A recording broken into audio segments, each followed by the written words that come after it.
mă gândeam, dacă nu te șochez, să îți spun când, țin eu minte, când am eu prima amintire cu tine.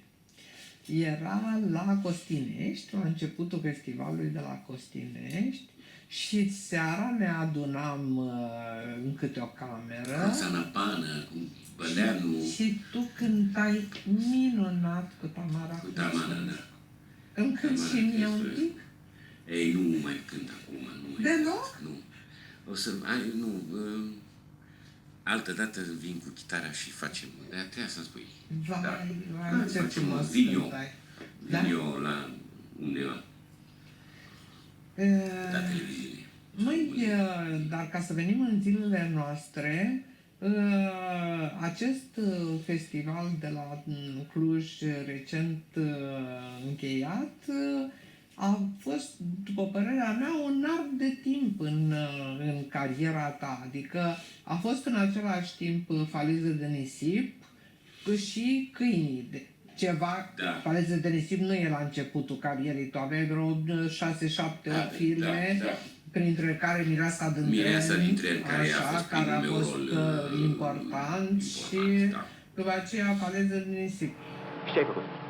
Am cumpărat o scovergă de la mama Nică. O scovergă? Scovergă ai? Și tu furi de pe plajă și zici că mănânci scovergă, mă? Ia lăsați-l la mine. El e? Da, el. Cum te cheamă, mă? Dar tu cine ești? Lasă că ai să vezi tu cine sunt eu. Cum te cheamă? De unde ești? De unde ești, mă? De aici. De unde ești? Din mama ta, din Constanța, de unde ești? De unde se treaba ta? De unde ești? Tu ai furat lucrurile? Da, eu. Ăsta a furat lucrurile. Stai, domnule, că nu fură nimic. Nu în brațe. Nu dai.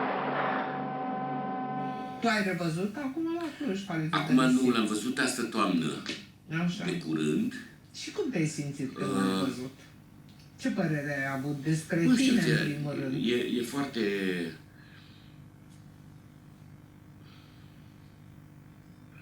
Mie e foarte greu pe de o parte, pentru că nu pot schimba nimic. Nu e ca... Și eu mai și desenez și din când în când îmi iau peste ani de zile desen și îl refac sau îl rup. Nu, dar, iar pe de altă parte sunt lucruri pe care le-am uitat și care mă surprind plăcut. Așa. Și în general la Falize de nisip totul e cu plus. Dar nu știu, sunt puțin singher când mă uit așa la tinerețea mea. Eu mă văd tot așa, chiar dacă mă uit în oglindă dimineața când probabil că interiorul tău este așa. Da, da. De fapt, mie mi s-a întâmplat un lucru foarte bun în anul ăsta care a trecut. Am primit propunerea lui Bogdan să joc în filmul ăsta. A fost extraordinar în Câini, da. Am fost extraordinar de impresionat de scenariu. După care, într-adevăr, am avut o întâlnire în care am discutat despre ce ar trebui să fac totuși în film. Eu având pe vremea aia 87 de kg, acum un an și 4 luni. Și mă duceam mai departe. M-am lăsat de fumat, vârsta semă cu mama mea și o vedeam pe mama. De câte ori mă îmbrăcam și probam hainele cu care ies în oraș. Și gâfâiam când mă plecam să mă închei la șiret, după aia făceam o pauză, mai gâfâiam un pic, mă plecam, mai încheiam celălalt. Eu nu mi te imaginez grasul, dar nu te-am văzut. Sunt niște fotografii, dacă vrei Gheorghe Visu pe Google și vezi, scrie acolo, Gheorghe Visu s-a schimbat, schimbarea.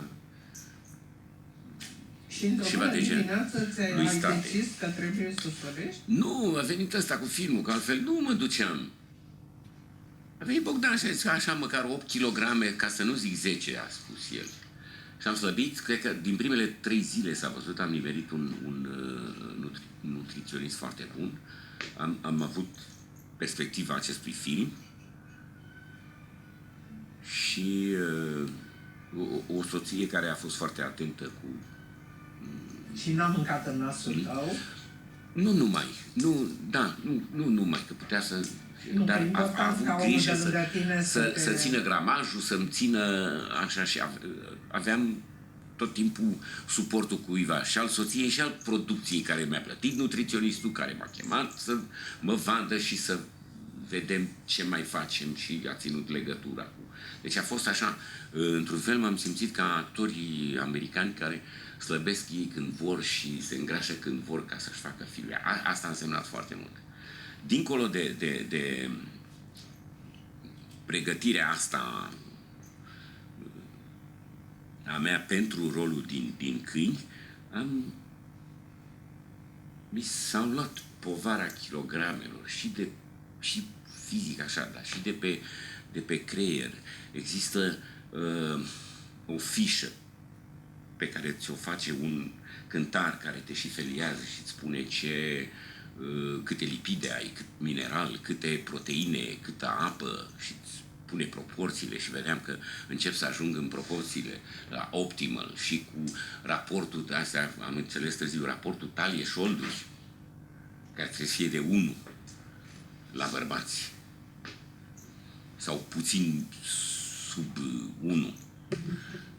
Și undeva jos spune vârsta biologică. Vârsta mea reală e 68.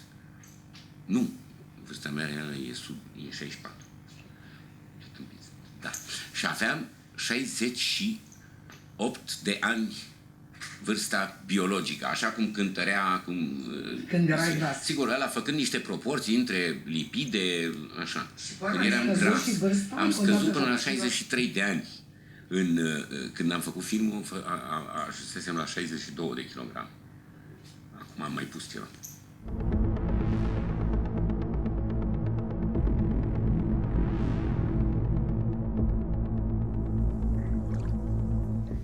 Dar asta a fost pentru mine un început. Cum să spun, și acum îl simt, și că simt că am debutat, de fapt, anul trecut. E așa un debut fericit, pentru că e încărcat de toată experiența pe care am acumulat-o până acum. Deci nu-mi rămâne decât să încep din nou să iau lecții de step sau așa, vorbind. Și să fac liceul. Liceul l-aș mai face încă o dată. Facultatea am trăit-o din plin, dar liceul nu l-am trăit din plin. Așa mă simt. Și... Da, cariera ta ți-a oferit câteva etape extrem de diferite. Adică după tinerețea, tânărul ușor, da, adică tânărul nonconformist, care ieșea din rând, rebel și așa mai departe. Să nu uităm o etapă mai actuală, mai apropiată a serialelor, când ai devenit Asta a fost un lucru pe care l-am și... descoperit acum 15 ani. Această latură a mea, histrionismul. N-am avut o ușă deschisă în partea asta și îi admiram pe maestrii care erau atunci în viață, când am venit eu aici în teatru. Iordache, histrion și frumos și bogat. Și, am descoperit lucrând la o piesă, un Tennessee Williams, care nu s-a mai făcut până atunci. Dar piesa s-a lucrat până la capăt. Nu s-a mai... Eu terminasem rolul și atunci am descoperit așa. Hai să zicem că am descoperit că pot să fac și altceva. Și adunat cu ce eram eu acasă. În intimitate, cu maică mea, cu iubita mea, în glumele pe care le făceam,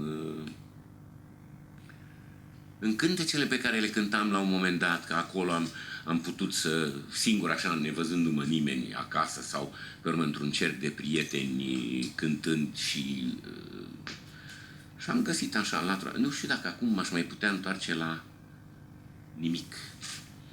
dar la nimicul pe care îl jucam eu în Faleze de nisip. Cu privire și cu text. Am încercat să o fac în filmul lui Bogdan, dar nu... Tot e încărcat acolo de niște... Dar ceva din fiecare experiență de asta rămâne și te hrănești. Am rămas în serialul ăsta, în serial În inimă de țigan, totul a fost așa. Atunci a explodat, de fapt. Și a explodat nu numai pentru că era în mine, dar și pentru că am găsit un teren. Adică, eu spun că e o întâlnire, nu e meritul meu. Adică e o întâlnire. S-a nimerit ca publicul să placă foarte tare acest personaj.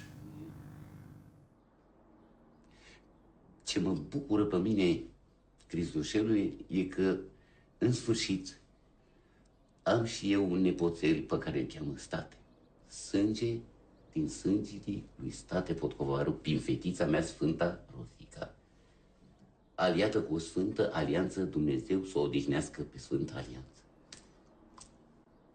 Încă o dată, Cristoșelul, eu îți mulțumesc foarte mult pentru acest certificat al lui Stătel. Așa ceva numai mie mi se putea întâmpla de ziua mea. Ce-mi faci, Cristoșelule? Tai cu muci în fasole la sfârșit. State, am venit ca să-ți dau cadou. Dă-mi. Dar cum e când porți personajul ăsta în tine atâta vreme? Pentru că nu se poate să te desparți de el, cred eu, atâta vreme cât... L-am și ținut cât... Și joci aproape continuu. L-am și ținut. Cât timp am lucrat la el, l-am ținut bine. Nici n-am prea lucrat altceva. În clipa în care am lucrat altceva, chiar am lucrat altceva și mi-a fost destul de ușor să... State nu scotea capul și când vrei să lucrezi altceva? Nu. Foarte multe mijloace tehnice au rămas. Mimica însă a cam dispărut. State e făcut cu foarte multă mimică. Mult de tot, cel puțin în primul sezon mă și scăldam în chestia asta pe care n-am... O modalitate de a vorbi, anume glas, adică sunt multe lucruri care l-au caracterizat. În afară de glas, la care am, pe măsură ce, deci de timbru, așa, pe măsură ce înaintam în serial, am început să-l pun pe planul 2 sau chiar 3. Avea un fel de a gândi, un mod de a gândi, un mod de a pronunța cuvintele, un mod de a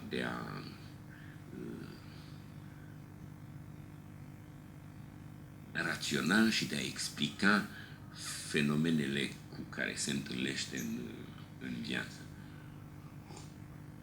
și care era special. Și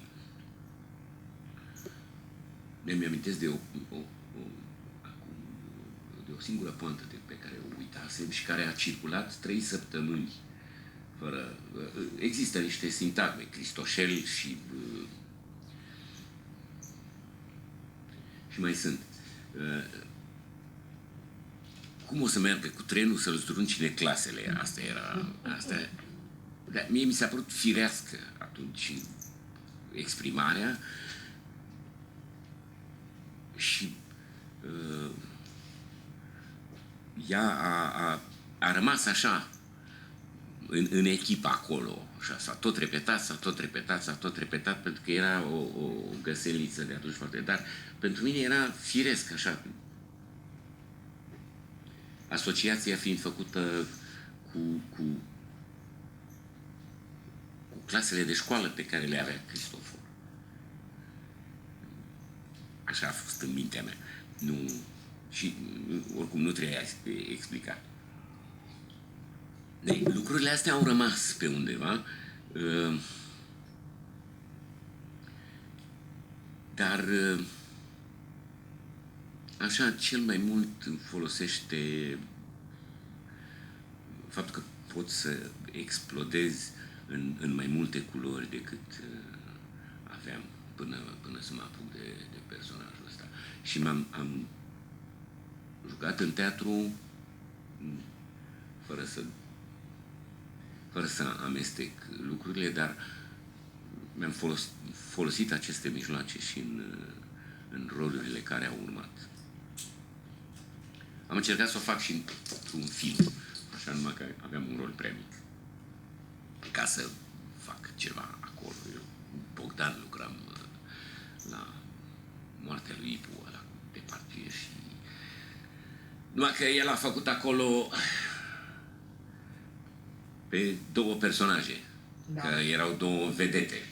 Vorbim Filmul de- pentru ei, prin Vorbim de comparație Bogdan cu... Dumitrescu, Bogdan Bog- Draier, da, ca da, cei da. care ne ascultă să nu creadă că e vorba de Bogdan Mirică, că sunt mulți Bogdani în viața așa, noastră da, acum. Da. Spre deosebire de Ipu al nostru, unde exista personajul colectiv foarte puternic și foarte bine. Deci, acolo era Amza contra unui grup de mari actori. Dar aici nu erau decât două vedete internaționale, așa, și n-am avut loc să... Asta l-am menționat pentru că a fost primul film pe care l-am făcut După state. după serial. Da. Asta e. Și după 10 ani, că n-am făcut film, 10 ani. Și de fapt n-am făcut film până acum, la Bogdan. Milica. Când ai văzut câinii? Acum La festival. La Da. festival. M-am bucurat să văd așa că e foarte, foarte așteptat. Un film premiat, așteptat, un film solid, bun și care lansează un regizor care merită urmărit. Adică e chiar un regizor și e un regizor care vrea să facă film de gen, ceea ce noi ducem lipsă și e bine. Da. M-am mirat totuși că credeam că e mai tânăr. Are 38 de ani, da. E o vârstă foarte bună pentru debut. Vorbim de debut în scurt metraje, în lung metraje. Da. Filmul e așa cum e când am citit scenariul, cum mi l-am închipuit când am citit scenariul, în afară de câteva tăieturi, pentru că Dar ce erau știai despre necesare. Milica când te-ai dat pe mâna lui? Nu știam nimic despre Milica, am citit scenariul. Am citit Și scenariul. nu văzusești Bora Bora. Nu văzusem Bora Bora. Nici acum n-am văzut Bora Bora. Un scurtmetraj și ăla Da, era un da. scurtmetraj bun. Cred că am văzut câteva seriale la nu? A făcut cu Iureș Decizii. Sau numai scenariul lui. Nu. E scenariul, cred că îl are la Umbre. Scenariul ăla e la Umbre. Da. Dar nu făcut La cu Umbre. Fuzil, cu Decizii. Da, nu Da. cu... Nu, da. nici asta n-am văzut scenariul, dar da.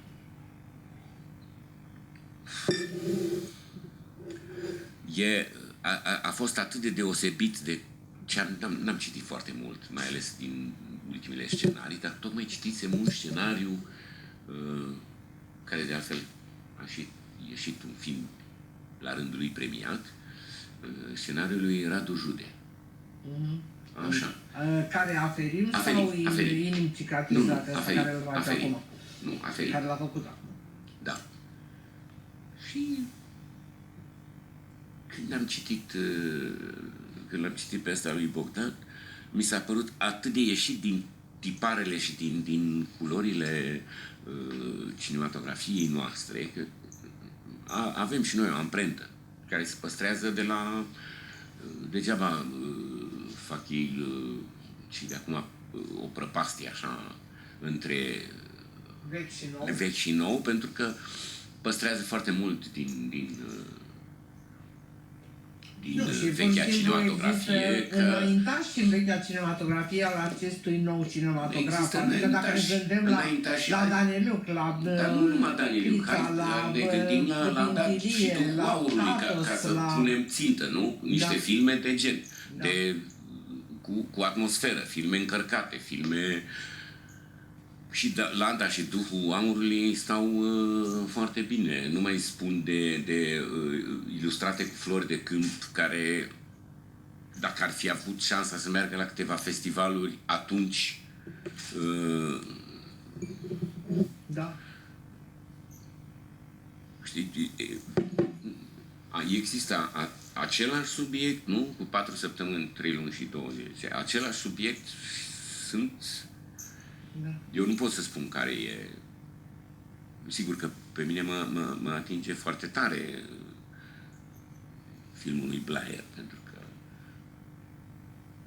Un film are, remarcabil. e plin de viață, e plin de sub. Celălalt e într-adevăr un film bun cu care ne putem mândri și... Deci nu există această rupere, după părerea mea. Da, dar în stilul de lucru al regizorilor, vezi vreo diferență de pildă? Că nu, că Da, este sigur că între Sigur că Blair, Bratu, Sigur că da. Pizza... Era diferență și între ei Și între ei. atunci. Dar și concepția regizorală de acum. Tip de o finețe și de o poezie rar întâlnite la un om care a făcut filmul ăsta la bătrânețe. Mireasa din Tren. Și era foarte... Așa, parcă se înțelegea el cu Dere Popescu. Era o afinitate.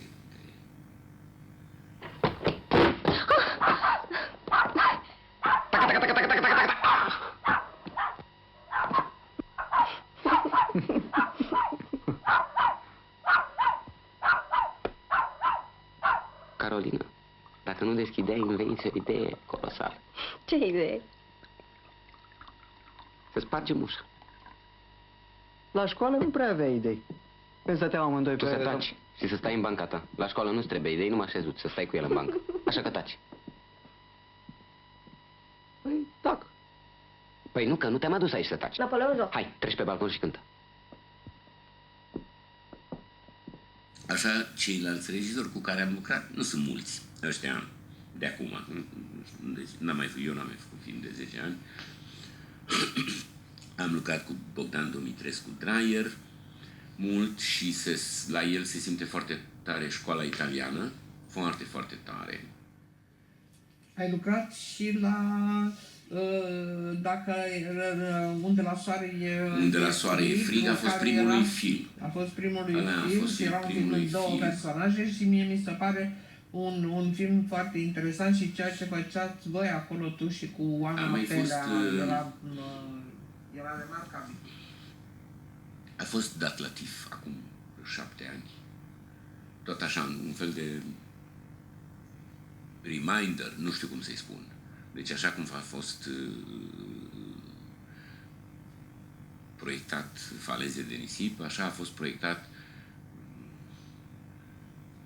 cred că pentru Oana Pelea. Oana Pelea avea atunci un film, I Hate My Jump. Ăla cu Neve Campbell, cum o cheamă pe actrița aia? O confund cu o actriță britanică. O confund eu cu Holly Hunter. Dar nu e Holly Hunter. Cu o tânără speranță, bănuiesc, confirmată acum. N-am mai văzut-o eu, dar știu că face film în Alexandra Lara. Da, La filmul ăla, da. Și a fost acum 7 ani. Din păcate,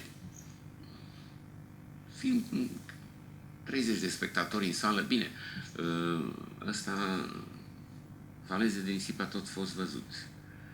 Dar ăla era un film nevăzut și n-am avut mulți spectatori în sală și Te referi la unde la soare? La unde la soare e frig. Și întrebările erau așa, foarte rare.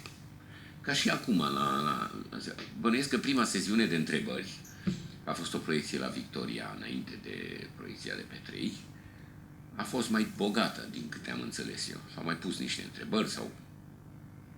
Dar acum întrebările au fost așa puțin, hai să glumim. Crezi că este simptomatic această sesiune de întrebări și răspunsuri, mie așa îmi place să spun, nu Q&A, după film? Nu cred. Eu cred că filmul va avea un succes de public important. Da, și eu sper. Asta e speranța tuturor. Da. Acum.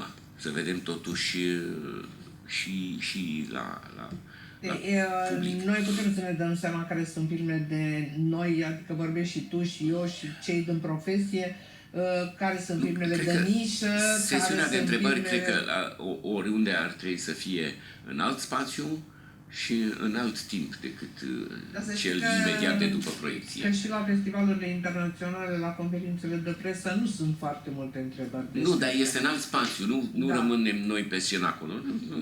Cine... În alt spațiu. Da. Nu știu, ne așezăm, uite, într-o sală mai mare ca asta, poate, hai să încăpem toți. Și unde întrebările sunt, că în general se pun întrebările în general și noi răspundem dacă prind o întrebare care îmi place, pot să intru peste oricine să răspund eu în locul regizorului sau dacă nu ți este adresată. Dacă nu mi este adresată, da. Sunt și întrebări care se adresează puțin mai dezamăgitoare. Întâmplarea de după proiecție, dar am și plecat repede, că nu vreau să-mi stric, n-am vrut să-mi stric dar în schimb aplauze au fost plăcerea, plăcerea pe care am avut-o când am văzut filmul și plăcerea pe care o simți când toată lumea îți zâmbește, când îți face așa sau... Da, ai avut și un partener și mie mi se pare că e foarte important și cu cine joci. Amândoi sunt mari actori. Amândoi sunt mari actori. Pe mine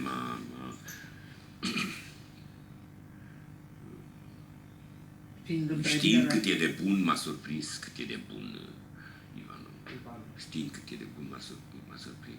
Și m-a surprins plăcut și Dragoș. Mai lucrasem cu el, dar acum 10 ani să văd cât au câștigat în timpul ăsta și cât au crescut. Să facă plăcere să joci cu doi mari actori.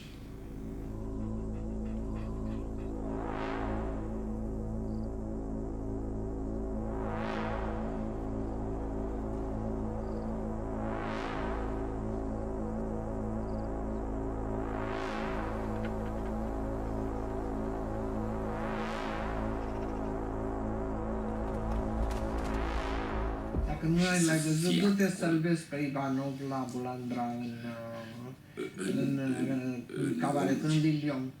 În cabaret? Da, în cabaret. Da, știu, am pierdut, nu știu bine, aveam bilete acolo.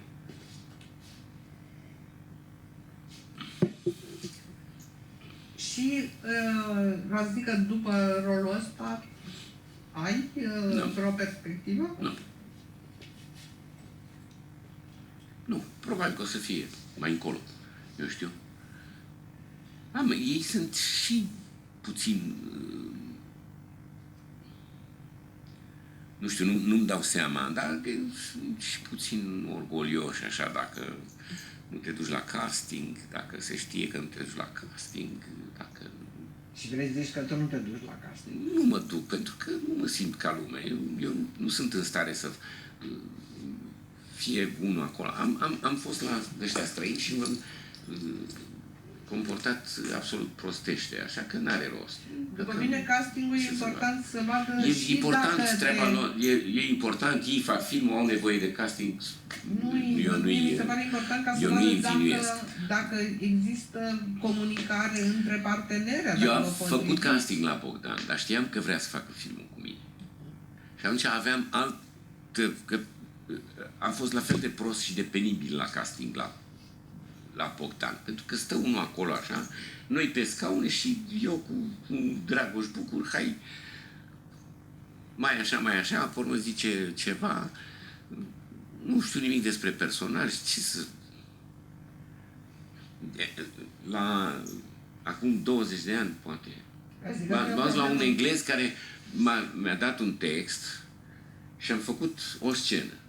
M-am dus frumos și am făcut-o cu operatorul, cineva care îmi dădea replica pe acolo și eu stăteam la masă așa și țipam și am făcut asta, un text învățat în 3 zile să-l stăpânesc bine, am făcut-o și m-a chemat regizor să mă vadă.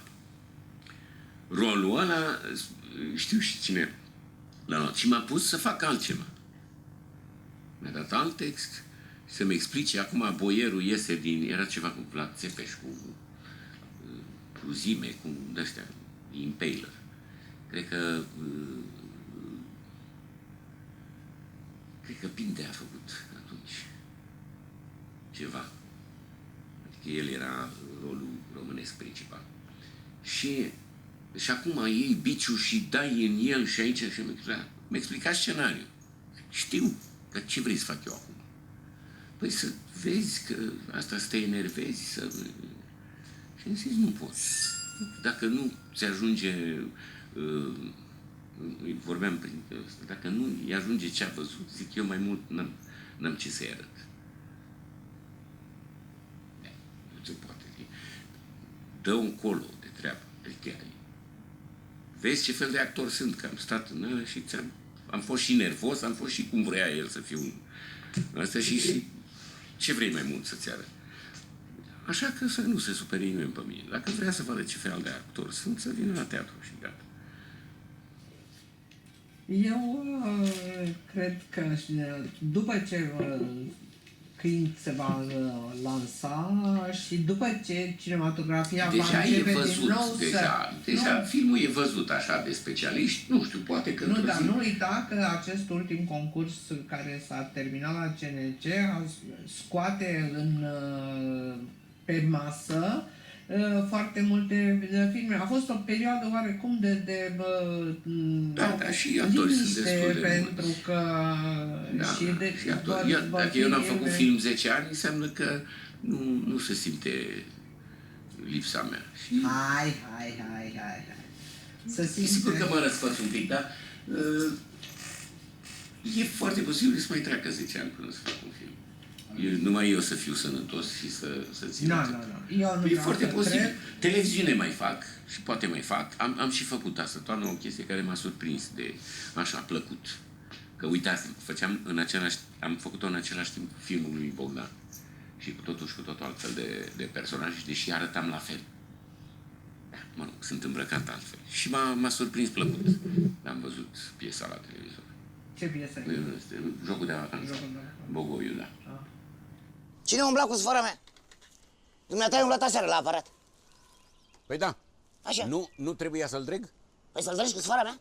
Da, domnule, cu sfoara de viitoare. sfoara Hai, mea, ce domnule, faci atâta? Ce faci, domnule, atâta caz? Parcă cu sfoară sau fără sfoară în tot aia, tot atâta pește prinzi. Domnule, nu-ți permit! Nu, Ce nu fiți permiți? atent, nu mai... Gata. Un personaj frumos și m-ar tenta să-l fac în teatru.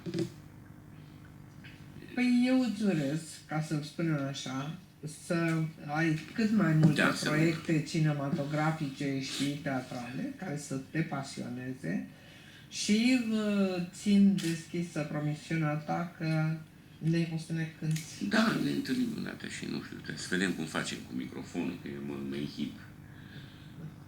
Pe mine mă inhibă microfonul. Poate punem la valier. Mulțumesc mult! Să rămână.